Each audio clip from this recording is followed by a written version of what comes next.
저는 설교자로서 항상 고민이 있습니다. 그것이 뭐냐면 어떻게 하면 복음을 잘 전할 수 있을까 하는 고민입니다. 또 다른 고민이 있는데 그것은 뭐냐면 이미 예수님을 인격적으로 만났다라고 믿음을 고백하는 성도님들을 어떻게 은혜 가운데서 성숙한 성도 되게 할까 하는 것이 또 하나의 저의 고민입니다. 그러면서 한편 믿음이 좋다는 게 뭔가, 성숙하다는 게 뭔가, 그것을 어떻게 정해내려야 되는가 하는 것에 대한 고민도 또 저에게는 있습니다. 저는 신앙생활에서 가장 중요한 것 중에 하나가 예수 그리스도 안에서 나는 어떤 존재가 되었는가 하는 것을 바로 아는 것이라고 생각을 합니다. 보통 우리는 예수를 믿고 주를 위해서 무엇을 하자, 흔히 헌신하자, 충성하자, 이렇게 하자, 활동에 대해서 예민한 면이 많습니다. 근데 저는 그거보다는 먼저 예수를 만났는데 그래서 나는 예수 만나서 지금 어떤 존재가 되었는가, 어떤 존재로 변해 있는가, 그리고 그것이 무엇인가인지를 분명하게 깨닫고 이해하고 또 붙잡는 것이 우선이라고 믿습니다. 사도 바울의 기도를 혹시 기억하십니까? 에베소서를 보면 사도 바울은 이렇게 기도하지 않습니다. 하나님 주시옵소서 이렇게 기도하지 않고 하나님 알게 하여 주옵소서 이렇게 얘기합니다. 주시옵소서라고 기도를 계속하면 그것은 하나님이 안 주셨다는 뜻이죠. 또는 하나님이 주셨는데 뭔가 좀 부족하게 주신 거죠. 덜 주시고 적게 주신 거죠. 그래서 안 주셨으니까 주세요라는 의미도 되고 너무 적게 주셨으니 더 많이 주세요라는 의미도 될 수 있습니다. 근데 바울의 기도는 놀랍게도 주시옵소서가 아니라 알게 하옵소서라는 거예요. 하나님이 이미 내 안에서 행하신 그것이 무엇인지 알게 하여 주옵소서.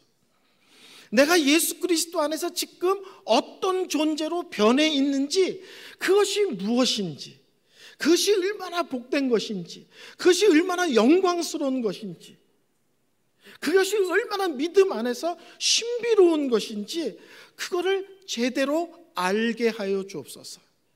이게 바울의 기도의 독특한 특징 중에 하나입니다. 저는 신학생 때 아주 가난한 신학생이었습니다. 그래서 점심을 떡볶이 100원으로 때웠어요. 그러면 요만한 떡볶이 3개가 100원입니다. 차비가 없어서 집에 걸어 들어옵니다. 그럼 보통 빨리 들어오면 1시, 늦게 집에 들어오면 새벽 2시에 집에 돌아오곤 합니다. 아주 가난한 신학생 시절에 저희 집 사람은 제가 학교 갈 때마다 주머니에 언제나 1,000원짜리를 넣어줬어요.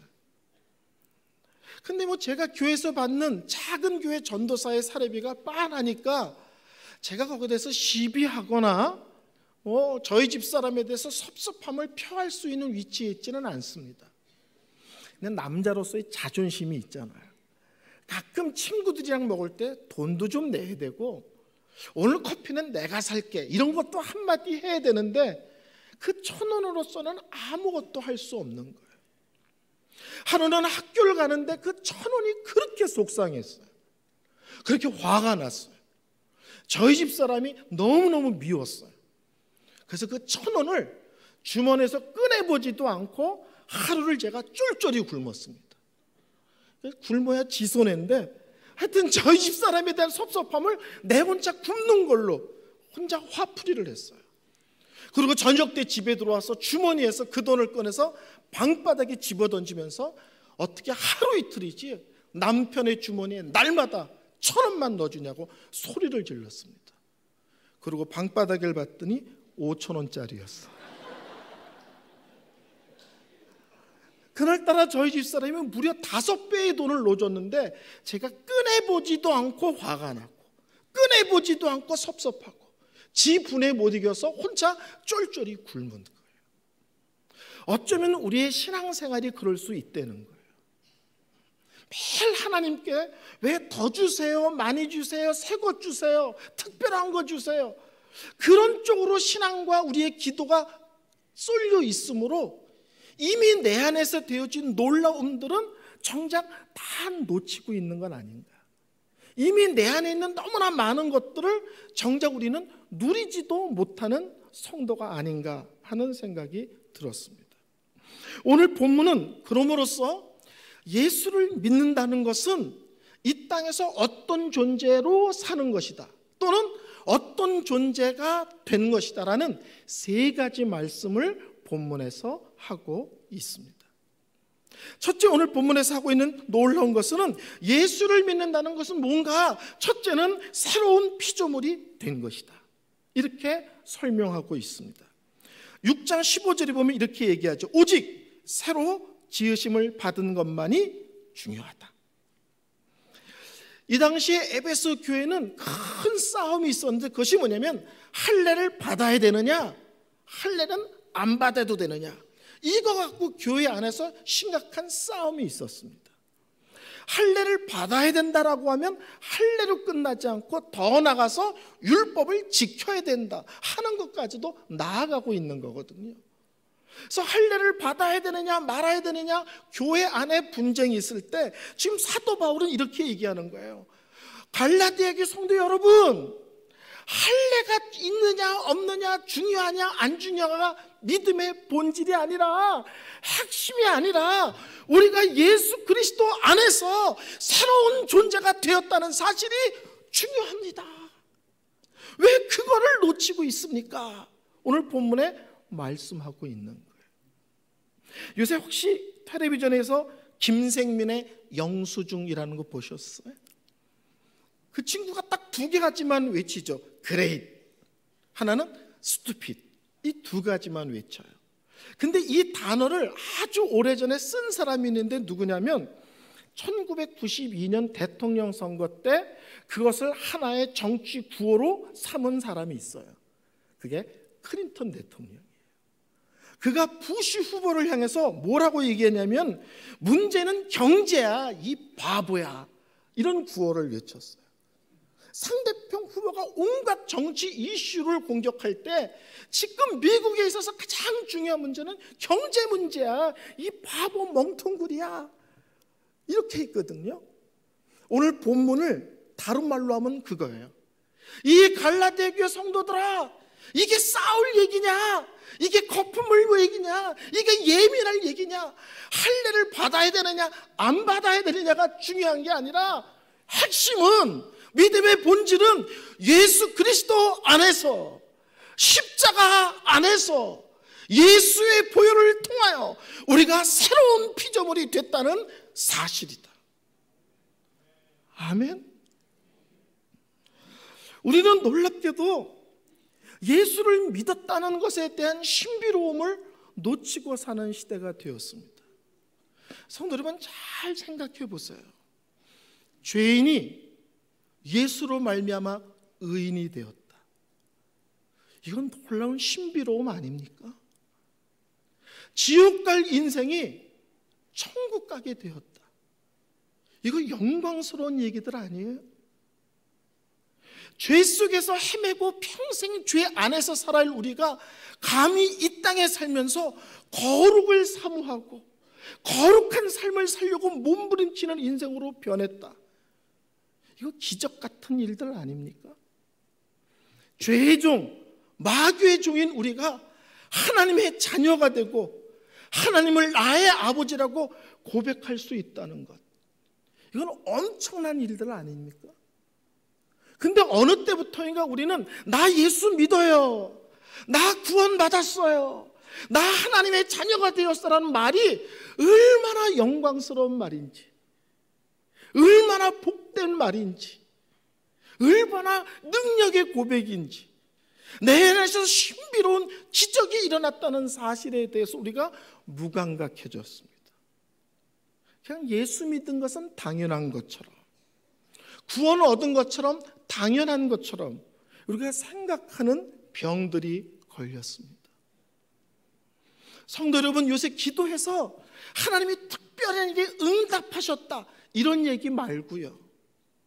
요새 혹시 혼자 기도하다가, 혹시 혼자 성경을 읽거나 묵상하다가 예수 믿은 지 5년이 되고 10년이 되고 20년이 되고 30년이 됐는데도 불구하고 여전히 십자가가 나에게 여전히 설레임인가, 뜨거움인가, 감격의 눈물인가, 한번 스스로를 확인해 보시기를 바랍니다.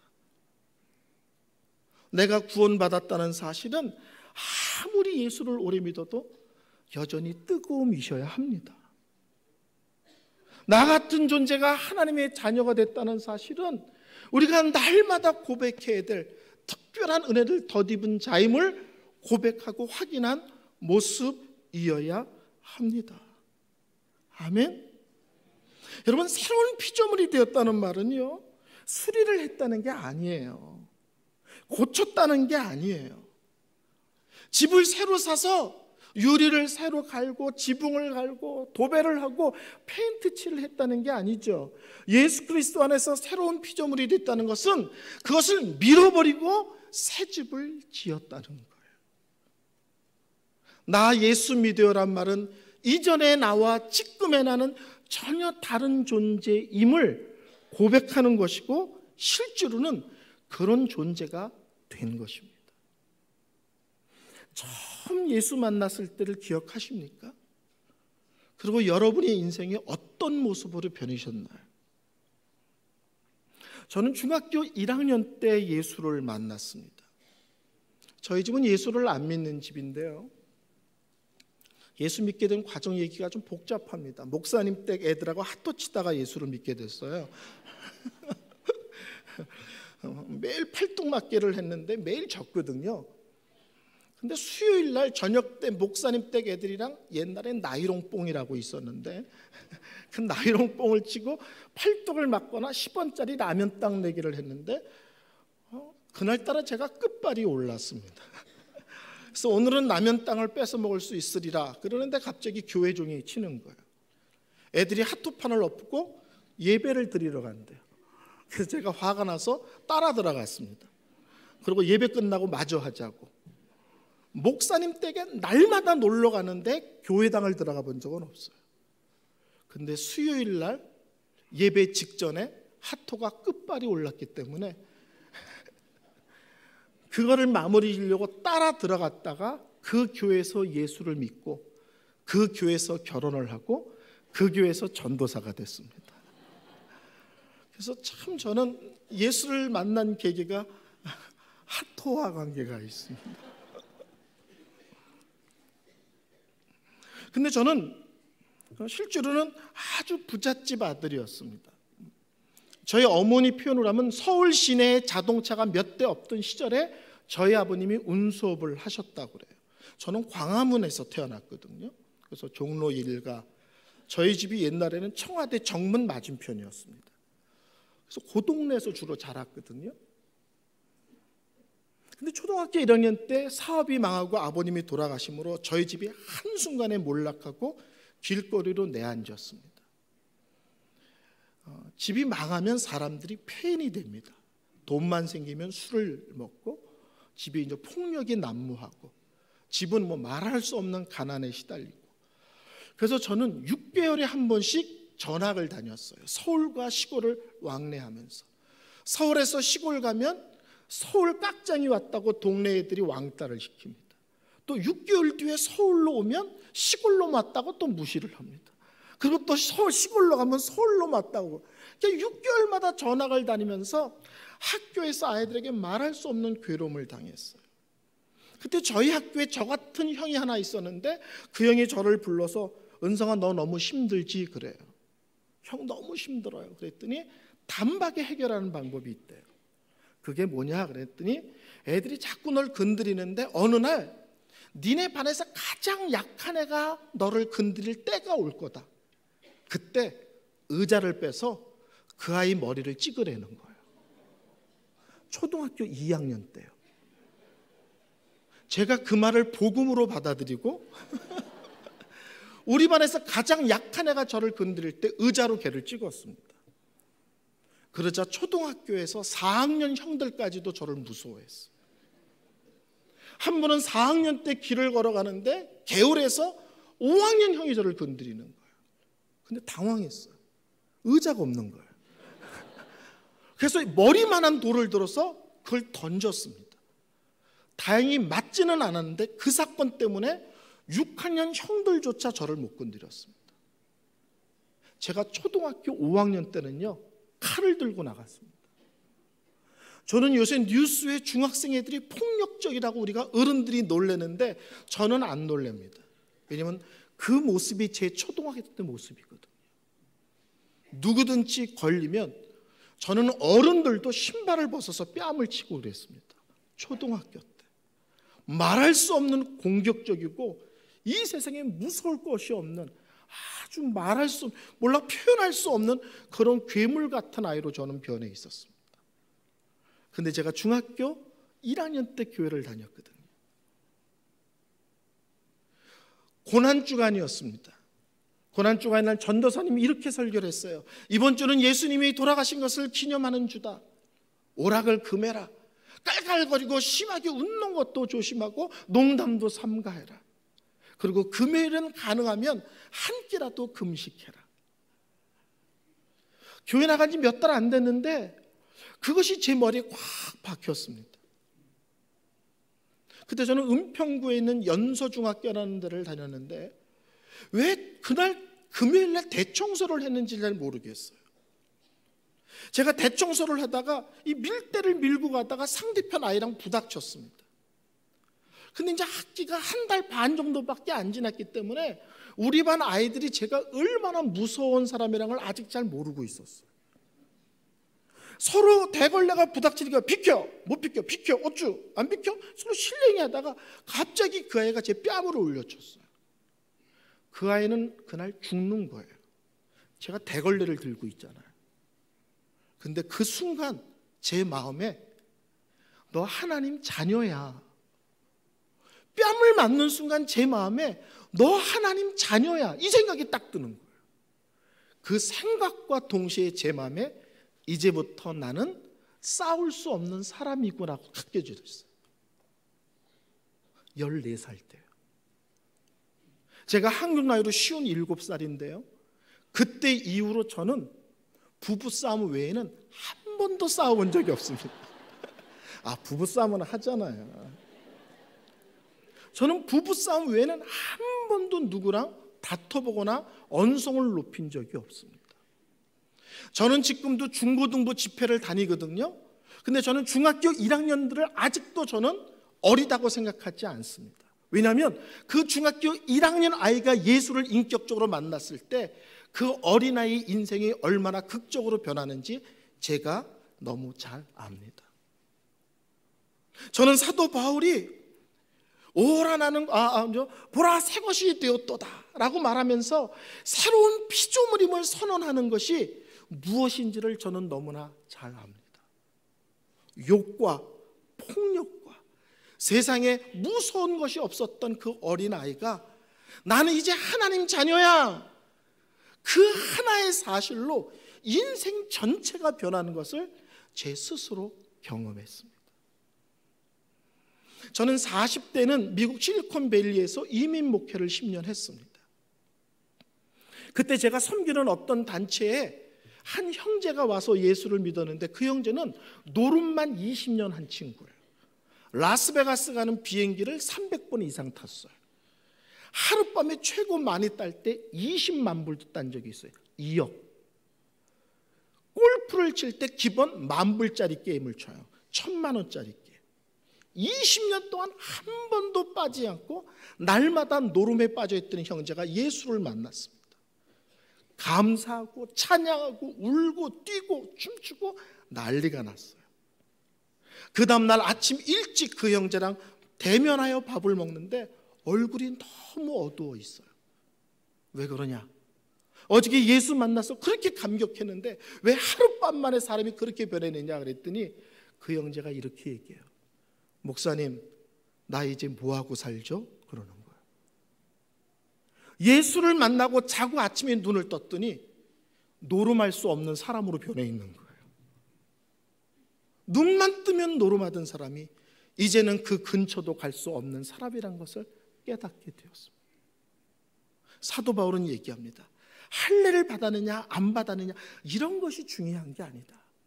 예수를 인격적으로 만나면, 예수 그리스도 안에 있으면 이전과는 비교할 수 없는 완전히 새로운 존재가 되는 것이다. 아멘.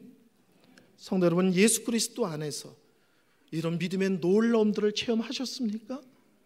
그 예수를 만나기 전과 예수를 만난 이후에 내 존재가 완전히 다른 존재로 변해 있음을 체험하셨죠? 저는 이럴 때 이렇게 합니다. 그냥 제가 아멘하고 맙니다. 그냥 아멘. 두 번째, 사도 바울은 예수를 믿는 것은 뭐라고 표현하면 새로운 가치관을 갖고 사는 것이다, 이렇게 얘기합니다. 예수를 믿는 게 뭡니까? 이렇게 물어보면 첫 번째는 예수를 믿으면 새로운 존재가 되는 거다. 두 번째는 예수 믿으면 새로운 가치관을 갖고 사는 것이다.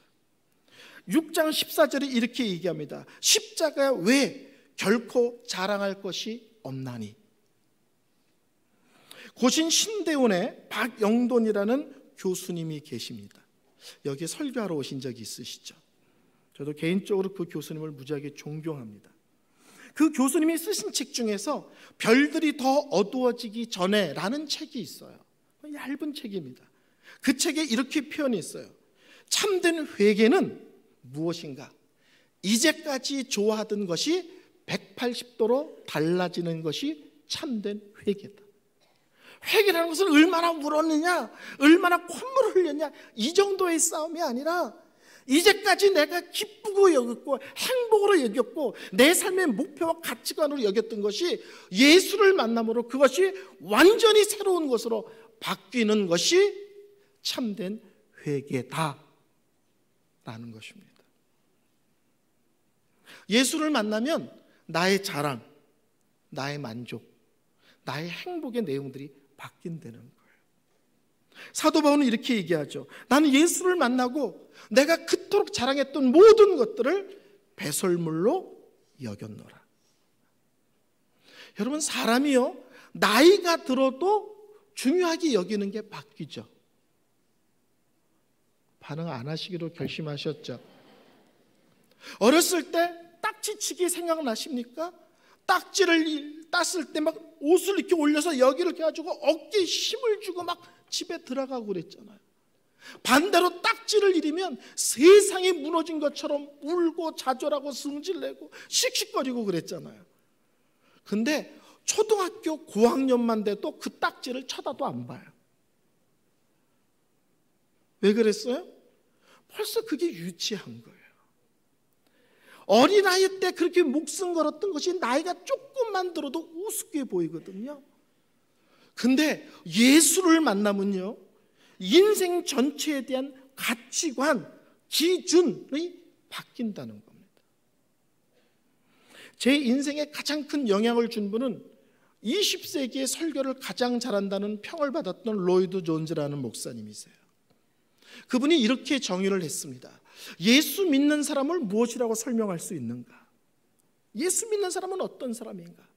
로이드 존즈라는 목사님이 이렇게 표현했습니다. 무엇이 있느냐 없느냐, 내가 원하는 일이 잘 풀렸느냐 막혔느냐, 내가 많은 것을 갖고 있느냐 아니면 갖고 있지 못하느냐와 관계없이 내가 예수를 믿었다는 이유 하나만으로 나는 가장 복받은 사람이야, 이렇게 고백하는 사람이 예수 믿는 사람이라는 거예요. 근데 이분은 하나를 더 얘기합니다.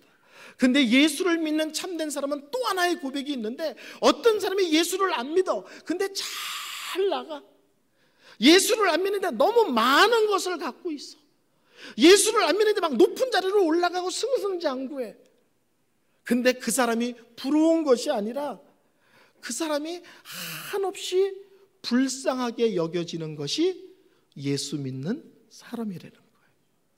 예수 없이 이 세상에서 많이 가졌던, 원하는 대로 잘 풀리던, 높은 자리로 올라가던 예수 없는 인생은 이 세상에서 가장 불쌍한 인생, 반대로 그 모든 것이 인간적으로 넉넉하지 않을지라도 예수를 믿었다는 이유만으로 이 세상에 나처럼 복받은 사람이 있을까? 이 세상에 나처럼 특별한 사람이 있을까? 이렇게 고백하는 것이 예수 믿는 사람들의 특징이라는 겁니다. 저는 어렸을 때 그 벽자라는 곳에 있는 그 작은 교회를 다녔었습니다.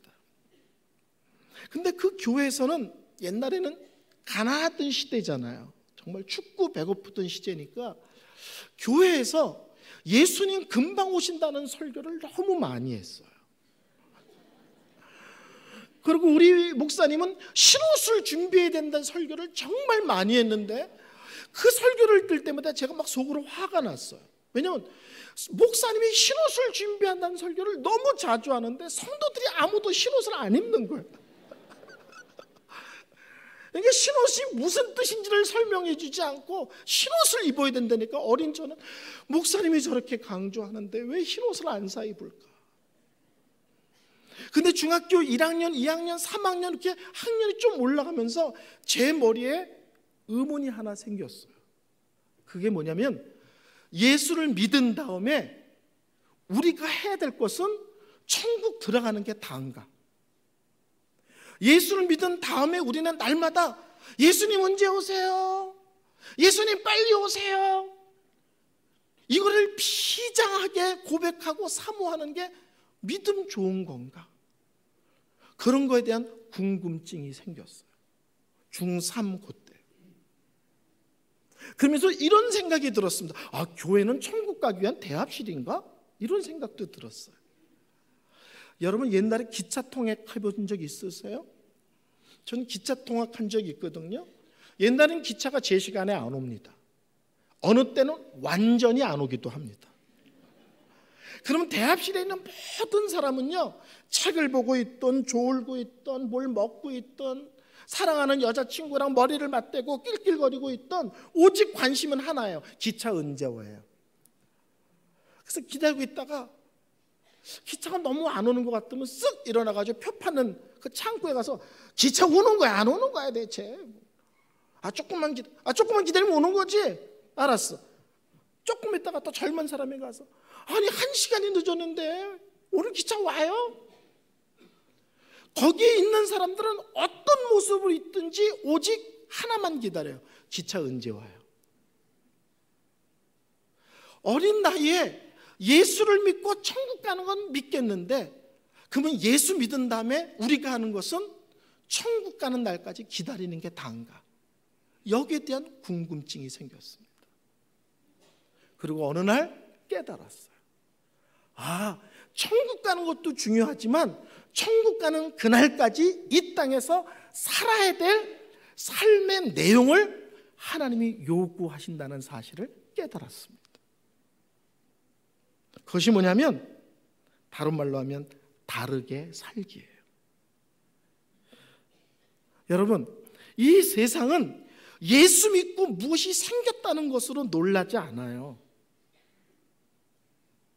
그런 생각 안 하세요? 나 예수 믿고 부자 됐어 그러면 사우디 왕자가 뭐라 그러겠어요? 네? 나 예수 안 믿어도.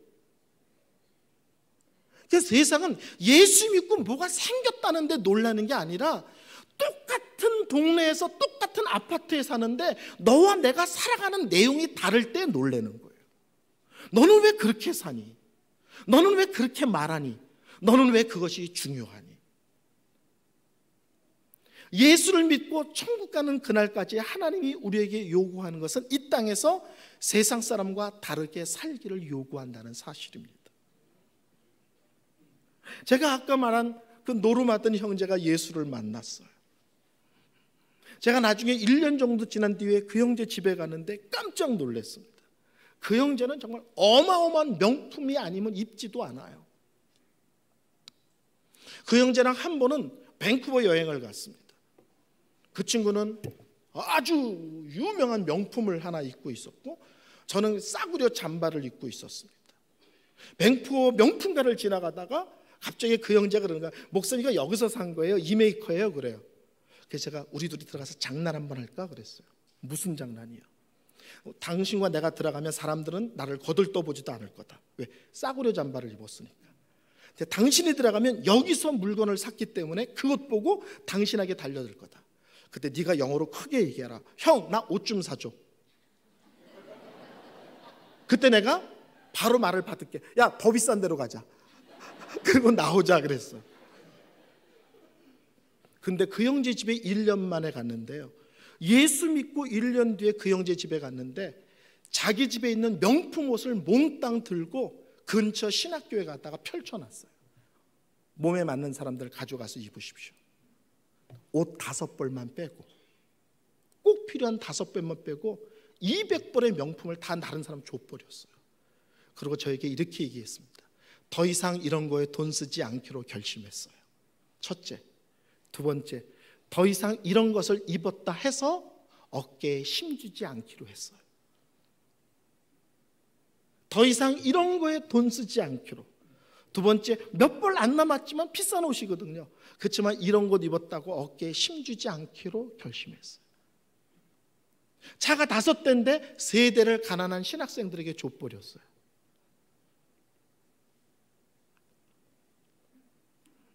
저희 병원은 암 전문 병원입니다. 잘 모르시겠지만 선교병원으로 1년에 선교사는 3,500명을 무료 진료합니다. 숫자를 제한하는 게 아니라 평균 선교사들이 3,500명이 오세요. 그러니까 이단이 아닌 한 한국 국적의 선교사들은 저희 병원에서는 100% 무료입니다. 뭐 수술을 하던 뭐 한 달 또는 1년씩 입원하든 다 무료입니다. 근데 저희 병원은 암 전문 병원이기 때문에 암 환자들이 많이 오거든요. 한 번은 애가 돌을 지났는데 암인 게 발견된 아주 젊은 분이 저희 병원에 왔어요. 애가 돌인데.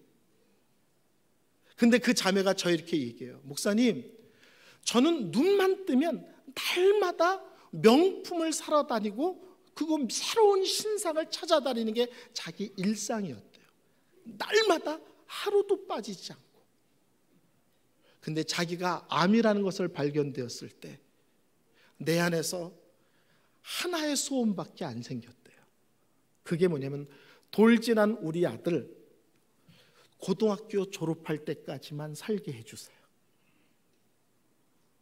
암이라는 것이 발견되고 나서 놀랍게도 더 좋은 명품 많이 사게 해주세요가 아니라 이제는 명품은 관심도 없고 우리 아들 고등학교 졸업할 때까지만 살게 해주세요. 혹시 최근에 KBS에서 방영된 암 교회 오빠라는 프로그램을 보셨습니까? 1편, 2편인데요. 거기 보면 암에 걸린 엄마가 소망이 뭐냐 그러면 우리 딸 유치원 들어갈 때까지만 살게 해주세요. 야, 좋은 집이 아니고요, 좋은 차가 아니고요, 비싼 옷이 아니고요, 우리 돌진한 아이 유치원 들어갈 때까지만 살게 해주세요. 이 세상 사람들은 인생의 끝자락에 도달해야만 비로소 자기네들이 중요하게 여겼던 모든 것들이 아무 의미 없다는 것을 인생의 끝자락에 가서야만 깨닫습니다. 그런데 예수를 믿는 사람들은 예수 안에서 이미 깨달아 버립니다. 저게 본질이 아니구나. 저것이 참 행복이 아니구나. 저것이 참 만족이 아니구나. 아멘. 저는 작년에 저희 집 아이들을 올해네요. 올해 저희 집 아이들을 셋을 결혼시켰습니다. 올 1년에 애 셋을. 1월에 아들, 8월에 막내딸, 10월에 큰딸. 그래서 1년에 셋을 결혼시켰습니다. 제가 부흥회를 다니는데 주의 목사님들이 이제는 부흥회 다니지 말고 결혼 세미나를 하고 다녀라, 이렇게 권합니다. 그게 어떻게 가능하냐 물어봐요. 그게 어떻게 가능하냐. 제가 작년에 우리 아이들 결혼을 놓고 기도하면서 3가지 방향을 정했어요. 1. 사돈과 이론도 돈을 주고받지 않는다. 예단, 뭐 그런 거 있잖아요. 혼수. 사돈과 일원도 돈을 주고받지 않는다. 물건을 주고받지 않는다. 두 번째, 결혼식 할 때 아이들을 양쪽 어른이 일원도 도와주지 않는다. 지네들이 그동안 낭비했으면 힘들게 결혼식 할 거고, 조금 모아놨으면 조금 여유 있게 할 거고. 셋째, 주례를 어떤 목사님으로 모실까 외에는 결혼식 절차에 대해서 양쪽 어른이 간섭하지 않는다. 주례를 목사님은 상의를 해야 되잖아요. 어떤 분을 모시는 게 좋을까. 근데 사돈들이 이 세 가지 원칙에 다 동의했어요. 그리고 그 원리에 걸쳐서 세 아이가 다 결혼식을 했습니다. 세 아이가 다 빚도 안 지고요. 왜 그게 가능한가? 세상과 다른 가치관으로 살기 때문에 그렇습니다. 저희 아이들이 미국에서 자랐고 저희 막내는 한국 생활이 짧아서 돈을 별로 못 모아놨어요. 근데 한 번쯤은 막내니까 도와달라고 얘기할 것 같은데 입을 안 떼어요. 제가 카톡을 보냈습니다. 아빠가 뭐 좀 도와줄 거 없니? 답이 이렇게 왔어요. 제 결혼식인데 아빠가 왜 도와요? 정말 잘 키웠다는 생각을 들었습니다. 제 결혼식인데 왜 아빠가 도우셔야 돼요? 예수를 믿는다는 것은요, 천국만 가는 게 아니고요, 교회 생활만 열심히 하는 게 아니고요, 이 세상 사람들이 중요하게 여기는 것과 우리가 중요하게 여기는 게 다른 거고요, 그들이 행복하다고 여기는 것과 우리가 행복하다고 여기는 것이 다른 것입니다. 그런 삶을 살도록 우리 예수님이 이 땅에 오신 것입니다. 우리는 십자가, 하나님의 나라, 하나님의 복음, 하나님의 영광, 하나님의 교회, 하나님의 자녀됨, 이런 것들이 훨씬 중요하다고 믿고 거기에 입각하여 살아가는 사람들입니다. 세 번째입니다. 예수를 믿는다는 것은 무엇인가? 새로운 자랑이라는 거예요. 6장 17절에 바울은 이렇게 얘기합니다. 내가 내 몸에 예수의 흔적을 지니고 있노라. 여기서 흔적이라는 것은 쉽게 말하면 바울이 예수님을 믿는 과정에서 받았던 핍박으로 인한 상처 자국이거든요. 바울이 예수를 믿고 복음을 전하고 헌신하는 삶을 사는 과정에서 받았던 핍박의 흔적들, 내가 예수 때문에 고난을 받았고 그 고난의 흔적이, 그 자국이, 흉터가 내 몸에 있다는 거예요. 자랑이 뭐냐? 예수 믿고 잘 먹고 잘 사는 것이 아니라 나 같은 자가 하나님의 자녀가 되었을 뿐만 아니라 이제 내가 하나님 나라를 위하여 눈물도 흘릴 수 있고 땀도 흘릴 수 있고 그리고 고난도 받고 상처도 받을 수 있는 것 자체가 바울에게는 영광이고 자랑이라는 거예요. 이 당시에는 할례를 받으면 핍박받지 않을 수 있습니다. 그러나 사도 바울은 오직 예수, 오직 십자가를 외치면서 기꺼이 핍박받는 쪽을 택했습니다. 편한 길, 쉬운 길을 축복이라고 생각하지 않고 참 믿음의 길, 말씀 따라 사는 길이 참 길이라고 생각해서 기꺼이 고난을 자초했습니다. 저는 어저께 제 페이스북에 이런 글을 썼습니다. 이 시대는 크다, 많다, 높다로 자기를 드러내는 시대다. 근데 예수 믿는 사람은 작다, 낮다, 적다로 우리를 드러내는 자들이다. 높다라고 주장하는 사람에게 우리는 낮게 살 거다. 많이 갖고 살 거라는 사람들에게 적게 살 거다. 힘을 가질 거라고 생각하는 사람에게 우리는 힘을 놔버릴 거다. 이 세상의 원리와 다르게 살도록 부르심을 받았고요, 그게 억울한 것이 아니라 그게 우리의 자랑입니다. 사도 바울은 디모데 후서 1장에 이렇게 얘기합니다. 디모데야, 나의 갇힌 것을 부끄러워하지 마. 두 번째, 오네시모는 내가 감옥에 있는 거 부끄러워하지 않아. 세 번째, 나도 고난받는 거 부끄러워하지 않아. 디모데에게 내가 매인 것을 부끄러워하지 마라. 너 오네시모라고 알지? 그 사람은 내가 감옥에 있는 거 하나도 부끄러워하지 않아. 더 중요한 것은 내가 예수 때문에 고난받는 것을 나는 내 스스로 부끄러워하지 않아. 올해는 종교개혁 500주년이라고 말합니다. 그들이 고난받지 않을 수 있는 이유가 하나가 있어요. 그것은 오직이라는 말을 빼는 거예요. 성경이냐 오직 성경이냐, 그냥 예수냐 오직 예수냐, 그냥 믿음이냐 오직 믿음이냐, 그냥 하나님께 영광이냐 오직 하나님께 영광이냐. 그 오직이라는 단어를 빼면 고난받지 않습니다. 근데 그들은 그 오직이라는 단어를 고집하면서 오직 예수, 오직 성경, 오직 믿음, 오직 은혜, 오직 하나님의 영광이라고 주장하면서 기꺼이 고난의 길을 들어섰습니다. 억울하던가요? 아니요. 이런 것 때문에 힘들고 아픈 것을 자랑으로 여기고 영광으로 여기고 복으로 여기며 그들은 기꺼이 고난의 길을 갔습니다. 저는 가끔 이런 생각을 합니다. 마지막 날 우리가 하나님 앞에 섰을 때 주님께서 우리에게 다가오셔서 우리가 가장 그동안 아팠던, 눈물 흘렸던 것들을 어루만지시며 싸매시며 끌어안으시려고 다가왔다가 당황하는 사람들을 너무 많이 볼 거라고 생각이 듭니다. 눈물을 닦아주려는데 흘린 적이 없어. 어루만지려고 그러는데 아파해 본 적이 없어. 뭔가를 채우시려고 그러는데 예수 때문에 손해본 게 없어. 놀랍게도 이 시대는 예수를 믿고 뭐가 생겼다, 뭘 갖게 됐다는 얘기는 많은데 이 믿음의 길을 바르게 걷기 위해서 난 아팠어, 힘들었어, 손해를 봤어, 대가를 지불했어, 이런 얘기가 더 이상 우리 속에 사라지는 것이 실제로는 기독교가 이 세상에서 힘을 잃는 거예요. 부끄러워하지 않는 것, 도리어 그것을 영광으로 아는 것이 이 믿음의 길의 특징입니다. 사도 바울은 얘기합니다. 더 이상 나에게 시비 걸지 마라. 나는 예수 때문에 받은 고난의 흔적을 지니고 사는 사람이다. 너 내가 누군지 알아? 하나님의 자녀야. 내가 누군지 알아? 이 세상의 자랑을 배설물로 여기는 사람이야. 너 내가 누군지 알아? 나 예수 때문에 고난의 흔적, 고난의 상처 자국을 갖고 사는 사람이야. 이런 노래 아세요? 나 이런 사람이야, 뭐 이런 노래 아세요? 예, 설교를 결론 내리겠습니다.